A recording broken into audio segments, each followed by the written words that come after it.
मामला ये है कि बेसिकली ये जो सीटें हैं पीटीआई की हमारी याफ्ता बाद में सुन्नी इत्तेहाद कौंसिल में उन्होंने उसको ज्वाइन किया, ताकि सारा मकसद यही था कि सीटें जो है मखसूस नशिस्तें ख़वातीन की और अक़लियती नशिस्तें हासिल की जाए। लेकिन इस सारी एक्सरसाइज लंबी चौड़ी के बावजूद पंजाब के अंदर ना तो ख़वातीन की मखसूस नशिस्तें मिली उनको और ना ही मखसूस अक़लियती नशिस्तें मिली, और उसके बावजूद स्पीकर, डिप्टी स्पीकर और वज़ीर आला का इंतखाब भी सीटें ना मिलने के बावजूद हो गया, उनके शोर शराबे के बावजूद। यही सिलसिला जो है कौमी असम्बली के इजलास में भी आपको देखने को मिलेगा। लग नहीं रहा कि 29 फरवरी से पहले इलेक्शन कमीशन कोई फ़ैसला कर पाएगा,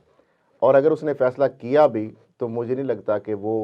सुन्नी इत्तेहाद कौंसिल को कौमी या सूबाई असम्बलियों की जो मखसूस नशिस्तें अक़लियती या ख़वातीन की मखसूस नशिस्तें वो देगा, और अगर वो नहीं देगा तो उसके ख़िलाफ़ जो है वो अपीलों में मामला जाएगा। लेकिन उतनी देर तक कौमी असम्बली के स्पीकर, डिप्टी स्पीकर और वज़ीर आज़म जो है उनका इंतखाब जो है चुनाव मुकम्मल हो चुका होगा।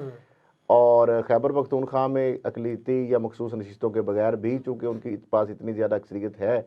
कि वहाँ पे तो पीटीआई जो है आराम से वो सीटें बना सकती है,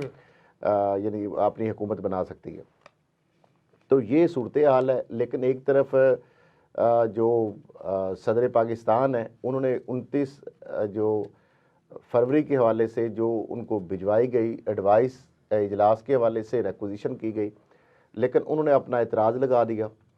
और उस एतराज़ के बाद ज़राए से ये खबर आ रही है कि दोबारा उन एतराज़ात को दूर करके दोबारा फिर 29